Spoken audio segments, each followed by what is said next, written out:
Hey folks, this is Mac T, and we're going to go ahead and take this motor for the automatic lift off and show you how to get that done.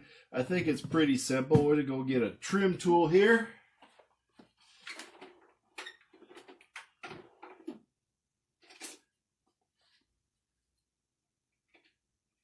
Let's see if we get this trim tool in here.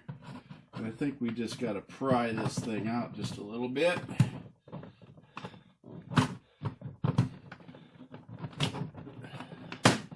There we go. These trim tools are cheap, so you want to take and make sure you get one so you can do stuff like this.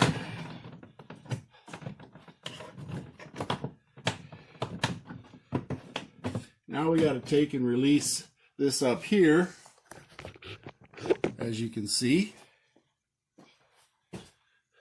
We want to release that.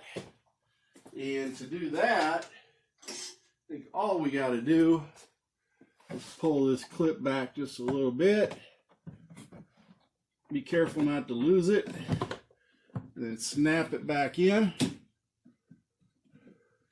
so you don't lose it. And that's as easy as it gets. It's just got a little ball that sticks on there. And then, once you do that, you can then take this off. Now, keep in mind, once you get this off, you want to make sure you have the battery disconnected, because you don't want bad juju going on while you're doing this. So, this allows you then to slide this up. And you can actually slide it off, get it out of the way so it ain't sitting there. And then you got the same connection down here. You just take a small screwdriver. And again, release that clip, but hang on, you don't want to lose it. Go from either side. There you go. And it just pops right off. And you don't want to lose that clip. And then back here, let me show you. Hopefully you can see it. But you have this clip right back here. And just push it at the very end, right here. Not the red clip up here. Just at the very end, and you pull it out. So the clip is right here at the very end of this plug. And that's all you got to do. Pull that out. And that is all you got to do to remove your motor. And if you buy a new one, you can get a new one. So that's pretty much it right there. Now we can go ahead and start working on pulling the rest of this off to get at our shock. And then we just got to put the motor back in the arm, the lifting arm, and we're all set. But that's your shock, folks. That's how you take the shock and do it. But let's go ahead and do this motor and get that all mounted back up.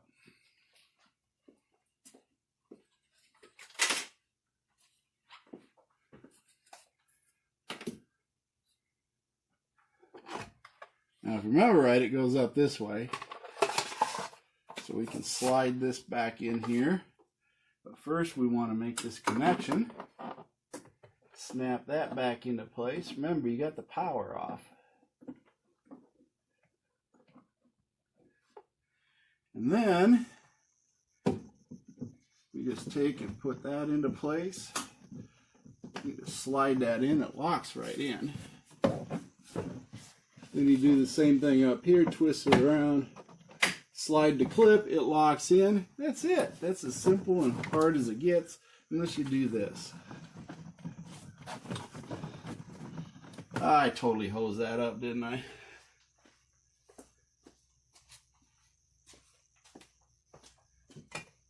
That's alright. We can undo this. Pay attention to what you're doing, Bill. There we go.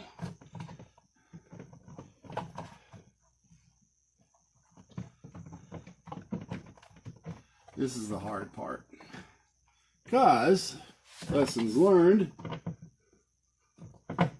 you want to take and do this one first, because you got more room to slide.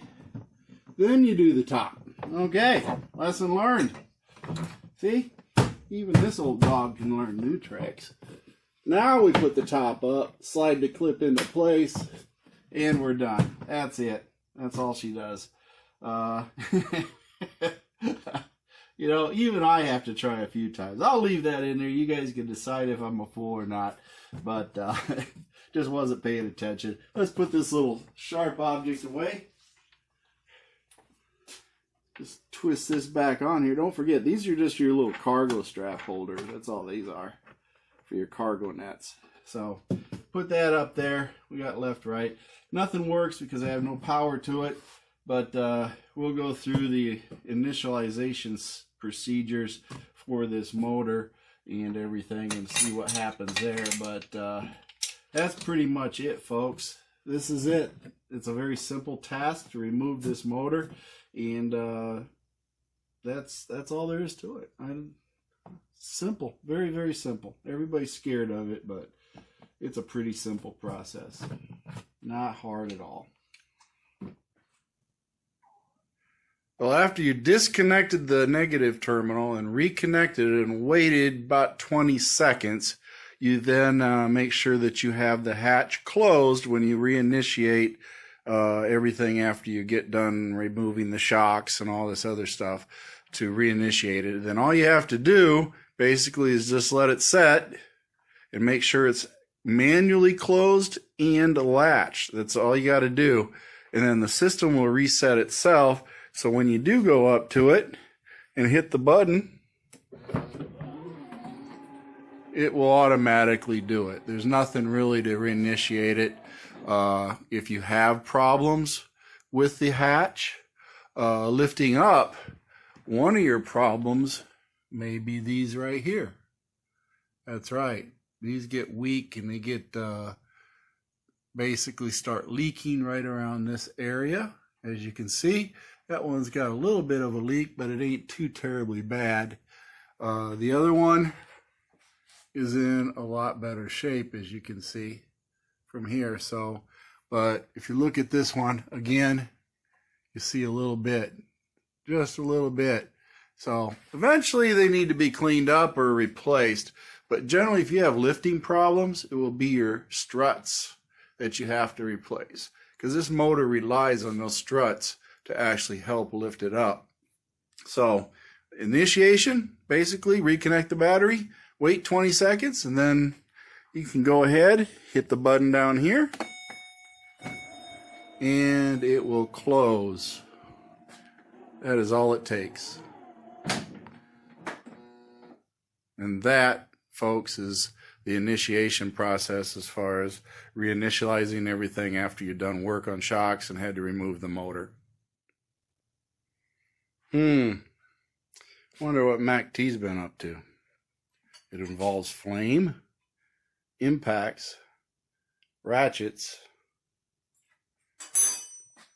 a light, more light, old shocks, a jack,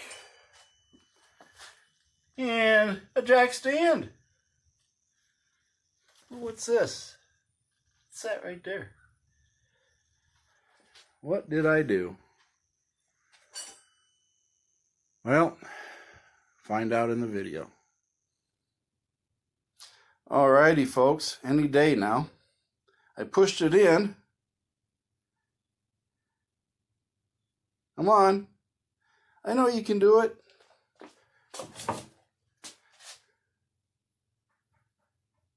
Uh-oh.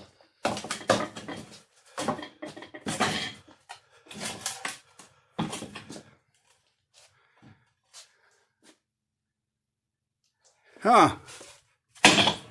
There we go. Hear that crunchy thing.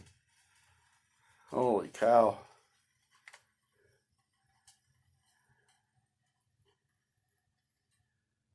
Yeah, I think that shock was shot.